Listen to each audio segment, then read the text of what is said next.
Hi, I'm Liv and welcome back to the Book Nook.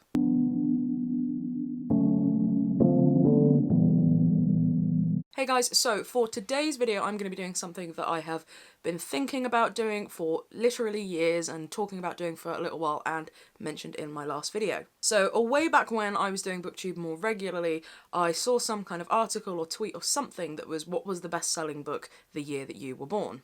And back then I thought what I would do is just read that book and talk about it on the channel. And it's something that for whatever reason, all sorts of reasons, I just never got around to doing. But every year in the build up to my birthday, so from around about mid-April, I keep thinking to myself, I'm going to do it, I'm going to look at other books that were out on my birthday or around my birthday and read them. And I figured, you know what, this year I'm going to finally do it. So what I have done is I've sat and done some research looking at what were the best-selling books the day, the week, the month, the year that I was born, and I've put them together as a little TBR. Now, most of the data that I could find on best-selling books is very US-centric. I think without access to something like Nielsen Bookscan, the data for the UK is not there as much. I guess the US is a bigger market, the more prevailing market, and you've got things like the New York Times best-selling list, which is such a regular thing. There's more record of it. So for whatever reason, a lot of this is very US-centric. So as I've mentioned previously with TBRs, what I tend to do is I give myself a list of books that I have to read, and then I get really stressed out and decide that I don't want them. So what I've actually done is I've gone bigger, and I've given myself way too big of a TBR that I could possibly do within 2 weeks, and that is something for me to pick from. So against all advice about giving out details on the internet, I'm going to tell you that my birthday is May the 4th, 1992, Star Wars Day, and May the 4th be with you. So the first book on the TBR is the one from the list that prompted this whole idea. It was a list I'd seen from Good Housekeeping magazine, and it took a little bit of digging to find exactly where they had got their information from. But they said that the best-selling book of 1992 was Waiting to Exhale by Terry McMillan. So for like 3 or 4 years I've had a post-it stuck on the front of this book saying, birthday bestseller, ? And I've finally taken it off and put it in the bin because I'm doing it. Now, the back of this book says that it's a raw, powerful and triumphantly frank portrait of 4 black women who share the concerns, small as well as large, of women everywhere. So, and I've seen it talked about as kind of like Sex and the City with black women. We shall see. Now, when I found this on the Good Housekeeping list, I thought, right, I'm going to try and back research it and find out what list this appeared on and is it accurate. Now, it turns out this came from a Publisher's Weekly best-selling list, and it was actually number 9 on the bestsellers list of the whole year. So, I don't know, a bit weird that they chose that one as the bestseller when it wasn't the bestseller, but number 9 on the best-selling list of Publishers Weekly for 1992. So when I found out that that wasn't necessarily the bestseller of 1992, I started doing some more research. And as I've mentioned, I could only really find information from the New York Times best-selling lists. Now, in 1992, the bestseller on the day that I was born comes from actually the day before the issue of New York Times was on May the 3rd, and it was The Pelican Brief by John Grisham. Now, this had 9 consecutive weeks on the bestseller list, 12 weeks total, so across 1992, this was the biggest bestseller. And apparently it's about a young lawyer who thinks that 2 Supreme Court justices have been killed in some conspiracy theory. She presents it to a friend and then he ends up dead, and it's all of that shenanigans. I'll be honest, I've never read any John Grisham before, and my only real reference point to him is from Pappy's Flatshare Slamdown, so we shall see if I can read this book in anything other than Fanshawe Standon's voice. So that was kind of the biggest bestseller across 1992. The next biggest bestseller in terms of consecutive weeks was Gerald's Game by Stephen King. This was a bestseller for 9 consecutive weeks in 1992 from July to September, and all I really know about this one is it's a husband and wife seductive game that goes awry and the husband ends up dead. Now, I've been feeling on a bit of a Stephen King kick recently, so I'm okay with this, and it's a good job because the next one on my TBR is Dolores Claiborne by Stephen King. Now, this is one that comes up a lot of the time if you type in, like, best-selling book of 1992, but it was the last bestseller of 1992, so in December of 1992, this was the bestseller according to New York Times. And all I really know about this one is that Dolores Claiborne is suspected of killing her wealthy employer, and it kind of recounts her whole life. So again, another Stephen King kick, little mini one, see if I pick them both up, we'll see. So far we've got Terry McMillan's, which is the first one I found, wasn't actually the bestseller the day or the week or the year that I was born, but it's there or thereabouts. Then we've got The Pelican Brief, which was the bestseller on the day I was born.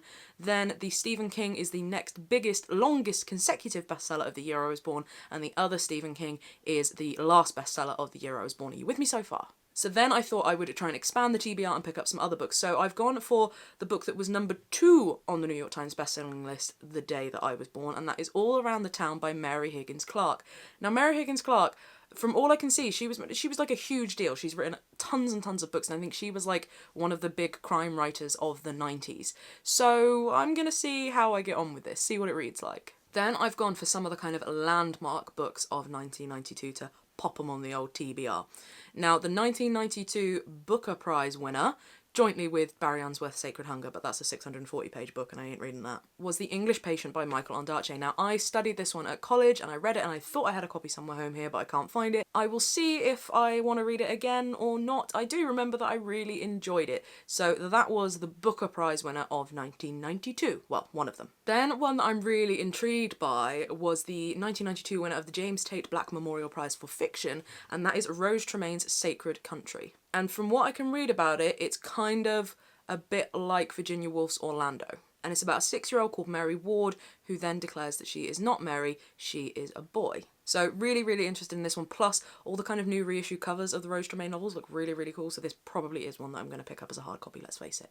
Then, kind of intrigued by this one, the 1992 Pulitzer Prize winner for fiction is Jane Smiley's 1,000 Acres. Now, I've never read anything Jane Smiley. I know that a few people I used to work with absolutely raved about her stuff.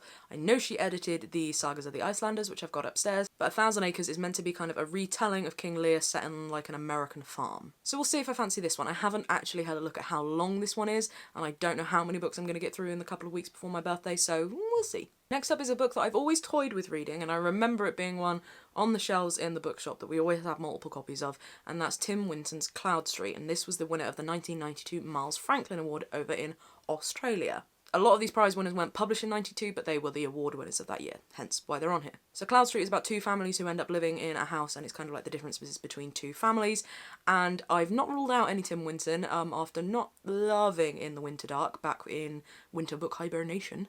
So we'll see if I fancy picking this one up. Next up from the prize-winning kind of things is Omeros by Derek Walcott. Now, I've picked Omeros because 1992 was the year that Derek Walcott won the Nobel Prize for Literature. And Omeros was published in 1992, but it sounds really cool. It's like a reimagining of the Trojan War among Caribbean fishermen.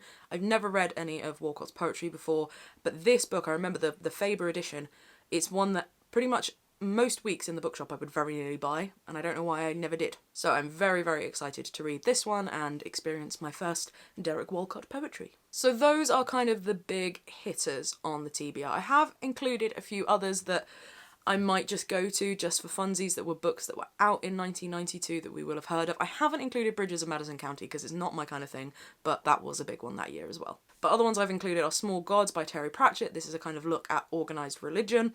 Love me some Terry Pratchett. Then we've got The Valkyries by Paulo Coelho. Now, this seems to be a kind of reimagining of things that happened to Paulo Coelho, but told through the lens of these Valkyries on motorcycles talking to him. I've never read any Paulo Coelho before. I know that The Alchemist is one that's always recommended and very popular, so we'll see. Then The Crow Road by Ian Banks. This is one that I have never read before. Again, one in the bookshop that I would pick up on a semi-regular basis when I was shelving it and think about buying, so maybe I will read it before my birthday, who knows. Then Leviathan by Paul Auster was also out in 1992. Now, this is an author who I've always been a little bit kind of like hesitant of, and always a little bit like, do I want to go down that road of falling in love with Paul Auster? But then I read the New York trilogy and kind of did fall in love with him. And then one that I'm going to read bits of and I'm kind of really intrigued by is The Women Who Run With the Wolves by Clarissa Pinkola Estes. Now, this is one that has been like a kind of seminal hippie text, as Annie called it.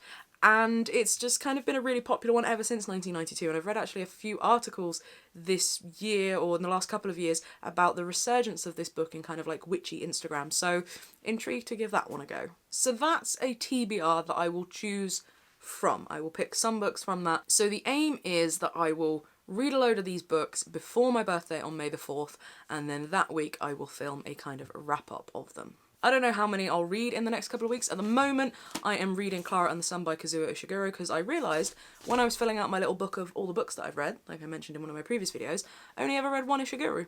I've actually only ever read one book by an author with a surname beginning with I, and that was Never Let Me Go. And I've been hearing good things about Clara and the Sun, so I thought I would give it a go. By the time this video goes up, I'll have probably finished that one, hopefully, and I will have started on the best-selling birthday TBR. I don't even know if I'm calling it the birthday best-selling TBR or the best-selling birthday TBR. I think I've said it multiple ways. So as I say, this is just a hopefully fun little thing that I've been sleeping on for a couple of years. One of my first kind of like original ideas I ever had, and maybe that's partly to do with why I've been putting off doing it, because I didn't think it was good enough or interesting enough to talk about it. But fuck it. That was but fuck it, not but fuck it. I thought it would be a fun little time capsule-y sort of thing. I'm turning 29, so a lot of these books are nearly 30 years old. Pause for existential crisis. So I just thought it'd be interesting to see what some of the, like, 90s crime books read like, what some of the 90s Stephen King reads like, what the 90s prize winners were like, and just find out what people were reading when I popped into the world. So I urge you to perhaps explore what were the best-selling books the day, the week, the month, the year that you were born, and maybe build a little TBR around them, and in the lead up to your birthday have a little read of them. I don't know, do what you want, do it, don't do it, I don't care. So that's a little something to look forward to, me reading some books that were out the day, the week, the month, the year that I was born in a birthday best-selling TBR wrap-up. Birthday best-selling birthday. We'll figure it out, people. So have a little chat with me in the comments down below if you've read any of these books, if you've not read any of these books, if you think this is a cool, fun idea, if it's something you think you're gonna do, or just talk to me about the weather. I don't know, it's pretty weird out there.